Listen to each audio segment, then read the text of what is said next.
everyone. In today's video, I'm going to be showing you this really cute 3D fox that's all done with Double Dip's acrylic. And I kind of go through some of the different color textures of them because not all of them are created equal, which is the same from any company. Some of Double Dip's products are super opaque and some of them are less opaque, and there's benefits to both. If you have an acrylic that's less opaque, it ombres beautifully. So that is a huge benefit to one that's less opaque. Plus, if they have any glitter or shimmer in them, if they do have a bit of like a translucent clarity, almost like a jelly texture, the glitter looks that much more amazing. So there's benefits to both, like I said. So I go through a little bit on the colors that I'm showing you, which is which. So I hope that helps you guys out. If you are interested in any of these products, I do have them all listed in the description box below, as well as a discount code. So check that out, and I'll see you next time. Bye! So I'm going to start out with the color Baby Rosa, which is 415 and is actually a really pretty dark green. This color isn't as opaque as some of them from Double Dip, which can be a very good thing if you're doing ombres or something, but if you're doing just an overlay like I am, it does take a little bit more thickness to get the color payoff that I'm looking for, which, you know, is a good thing. If that's the only color you're using, it doesn't really matter. So I'm going to apply that and brush it down, and then after I have this nail, like I said, I'm doing a little thicker than you might normally see me use a color acrylic. I really want this to have a full color payoff, and this nail doesn't need encapsulation for strength. That color, I mean, it doesn't require it per se, and so just a single layer like so is perfectly fine. And then I'm going to be filing it into shape with my e-file. That is actually one benefit of using dipping powder as your acrylic color, is that it is plenty strong to use just as your first color. So the next color I'm using is the color Jealousy, which is 782, and it's a really nice kind of burnt orange type of color, which is super popular this year. And I'm going to be applying that color to the nail, and I'm going to use that for the base of my fox. So this color, as you can see, has a little bit more of an opacity, but still not quite as much as some other ones. You know, you never know. That's the one thing that's really great about watching a video that you can see the color in use, is because you cannot tell. Online, you can just not tell by looking at the pictures how opaque a color is with what thickness. It just does not work. So I love, especially I love doing this for a couple different reasons. One, you guys get to see the actual color of it, and you can see the workability, because even if you love every color from a brand, a certain color might just not work for you, or might just not work as well. And you don't know that until you actually get to see them in use. So I've got my little foxy face, and then I've got the little body, and to make this guy extra cute, I am making the head cartoonly large, so just a little bit bigger than the rest of the body. I've got the little tail, and now I'm going to use the color Toffee Pecan, which is 469, and this one is weird. That is probably one of my favorite colors from Double Dip, because it is so opaque and so creamy, just the texture of it and the consistency. Every time I need a new type color, this is the color I reach for, because it just is so nice to work with. So I'm going to use that color in the belly of my fox, and I'm also going to use that color on the face of my fox and the tail. Every place I need a lighter color as a foxy highlight.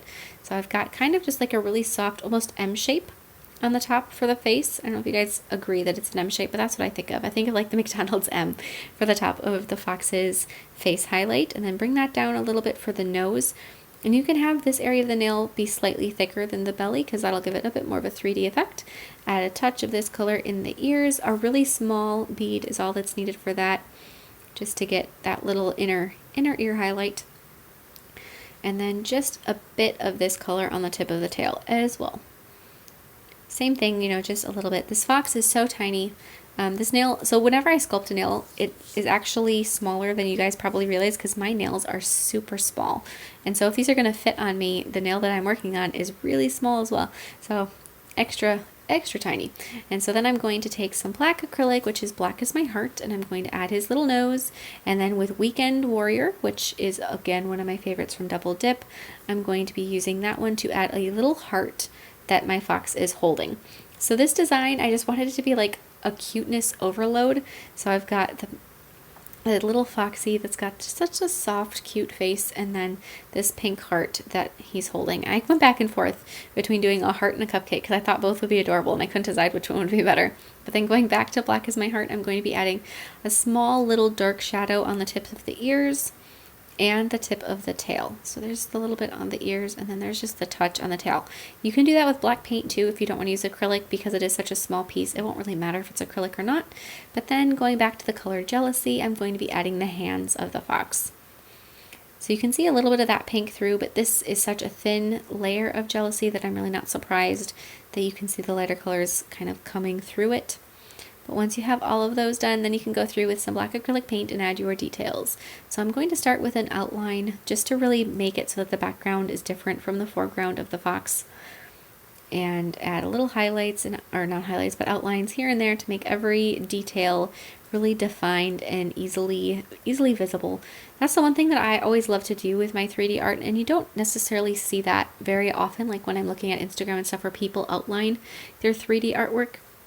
That's a personal preference thing, and there's a lot of times where I'm looking at 3D art and I'm almost, I don't want to say I'm struggling to decipher it because that sounds wrong, but I feel like it should be easier to see immediately, and a little outline can really go a long way. So if you're not somebody that typically outlines, just give it a try and see if it's right for you. It may or may not be, but for me personally, I love an outline. And then I'm going to do those little white highlights in the eyes and a little white highlight on the nose, some gel sealer over the background to make sure that the baby Rosa color has a really lovely shimmer to it. So that's going to make that shimmer really shine. And then some matte top coat over the rest of Little Foxy. And this nail is done. I absolutely love this one. I do a fox nail almost every year because foxes are one of my favorites. And here's a Melody Minutes. I love you, Mama. I love you, Melody. Good night. Good night. Yes. Good night. On your shoulder. Yoki. Is it Yoki? You Kiss. giving her kisses? Yeah. Different kisses. Different kisses. Yeah. Oh, so nice and soft. Oh, so nice. Thank you guys so much for watching. I don't know why Melody was telling me goodnight in that first clip because we were getting dressed for the day, so I'm not sure what was going on there. But don't forget to share recreations with me on Facebook or Instagram, and I'll see you next time. Bye.